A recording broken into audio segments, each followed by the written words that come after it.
It's currently 7:15 in the UK right now on the 28th of September 2023, and we have not yet heard whether or not Palantir have been awarded that big NHS contract. Having said that, there are quite a number of things that have happened today that are very, very interesting and might actually signal towards when we will be hearing about the contract and whether or not it will be good news. And on top of that, NHS contract aside, Palantir got awarded a big contract today in the healthcare sector, not the NHS one, but a big one nevertheless. So if you've been watching some of my Palantir videos, you will know that there is a charity organisation in the UK called Foxglove, and they have basically been campaigning against Palantir getting the NHS contract. They believe that Palantir is a US spy company and we should protect British public patient data from a US spy company, so-called US spy company. They have been taking signatures on their website and they really, really don't want this deal to go through. Today on X, they posted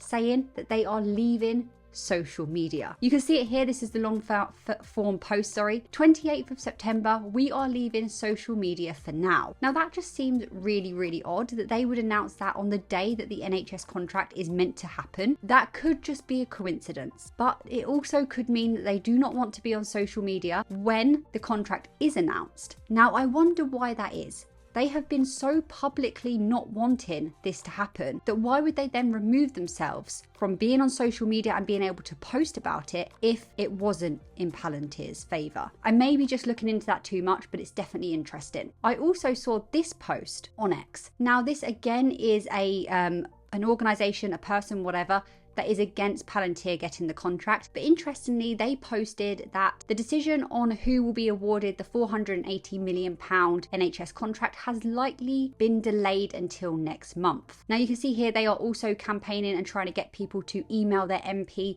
not to let this deal go through. But aside from that, they have said it may be delayed until next month. Now I don't know how legit this source of information is. It may just be made up information, but it's interesting that they said delayed until next month because we were expecting to hear about it today. That has not happened. That may be one of two things. Either the decision has not yet been made, therefore we haven't heard, or the decision has been made, but the press announcement itself has not yet been released to the general public. Not really sure which one that is, but we still do expect to hear very, very soon. Okay, so with all that aside, we also have this exciting new contract. Just before I jump into that, actually, let me just reiterate some other pieces of information that have been building that makes me feel quite strongly that Palantir will get this contract. I am still a little bit nervous because of the general skepticism with the British public, but there's been a few interesting developments. Firstly, obviously during COVID, Palantir helped the NHS on a few different contracts in delivering the vaccines and in PPE, and they did a really, really great job. They also worked with Chelsea and Westminster Hospital, I believe in a cancer clinic, and they showed absolutely amazing results in reducing waiting time. It was all really good. So those contracts went really well. Okay, tick. We also had Rishi Sunak meet with Alex Karp at a social event at a basketball game. And that also seems really odd if this deal wasn't going through, because why would they be building that relationship? On top of that, we had the deal in the summer, I think it was 25 million, for Palantir to basically transition NHS data to the new FDP platform. Again, you have to question, why would they do that? Why would they allow Palantir to do that if they already knew that they weren't going with Palantir as the option? Maybe looking into it too much, not sure, still very interesting. And on top of that, we had the interview with the guy, I can't remember his name, but he was basically asked about the deal and he kind of smirked and said he can't answer. So again, kind of points towards it, not really sure. Before I jump into this new contract, you can see actually that Palantir stock has been really, really crazy today and yesterday actually. Nearly 12% in the last 5 days. Is there something going on here that we don't actually know about as retail investors that is causing, Cathie Wood and other people to buy this stock? Now, again, could just be speculating, not sure. But let's just talk about this new deal. This is for $60.9 million. They got awarded this yesterday on the 27th of September.